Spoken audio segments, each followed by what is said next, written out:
棒球场拢还未验收就开幕来比赛，到底是食下令会当开幕的？林志坚一透早参加活动，互问到这个问题，是过来道歉，但是也是无正面来回应。即摆新竹地检署已经主动介入调查了，包括为虾米还伫咧验收就来开幕，决策者是食，新竹市政府包厢甲球团食爱负责。也有，这个当中是毋是有利益疏散的问题？这拢要一条一条查好清楚。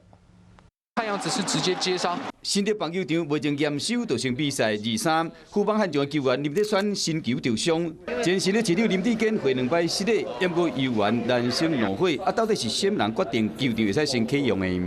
经组成了改善小组那邀集了球员工会也邀集了这一个相关的这个工程的团队，也邀集了中职那我相信这个新竹市政府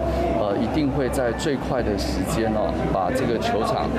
修复好新竹讲会赶紧修理好，也阁无正面回应问题。球场的争议是愈来愈大，引起社会关心。新竹地检署嘛已经主动调查，估计有3大方向：第一是了解市政府包厢甲未专用球队之间的责任；过来未经验收就会使比赛，到底是什么人决定的？敢有利益的疏散，这点嘛真要紧。